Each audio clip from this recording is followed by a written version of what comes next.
ચિરંજીવી વિજ્યા નારણભાઈને મળ્યો. સરદાર પણ હાજર હતા. ખૂબ વાતો કરી.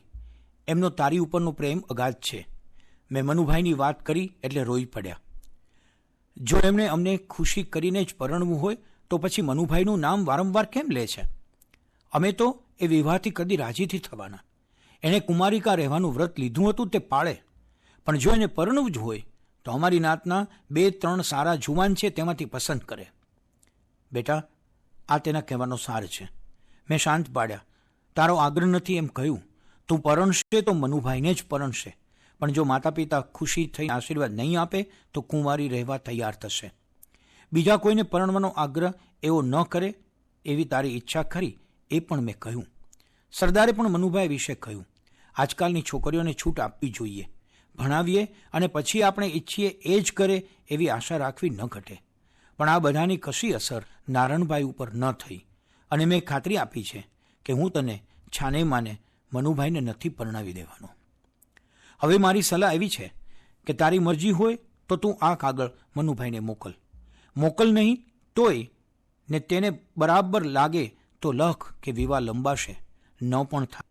માતા પિતાની આંખ મીચાય પછી તો તું ન જ પરણે, ને તેઓ ઘણાય વર્ષ જીવે એ તમારે બંને ઈચ્છવું જોઈએ.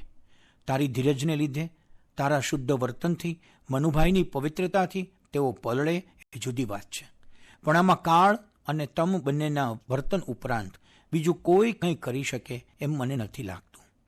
પ્રસંગ મળે હું વધારે કહેવા તૈયાર રહું ખરો, પણ તેઓને દુભવવાની હિંમત મારી નહીં ચાલે. સરદાર મહેનત કરવાના છે.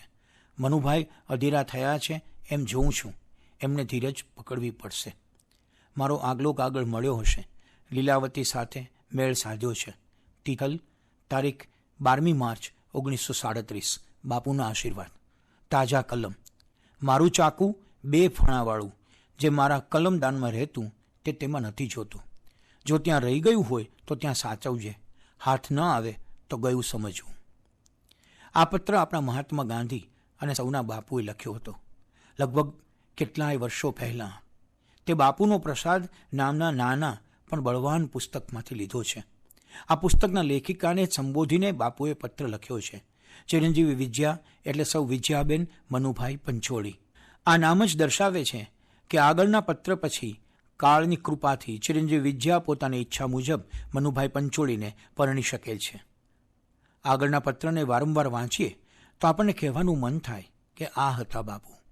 કેટલા મહાન છતાં કેટલા સહજ, કેટલા આત્મીય છતાં કેટલા સ્પષ્ટ. ક્લેરિટી ઓફ થોટ્સ તો અદ્ભુત. પ્રેમ લગ્નનો વિરોધ તો નહીં જ, પણ આંધળી વકીલાત પણ નહીં.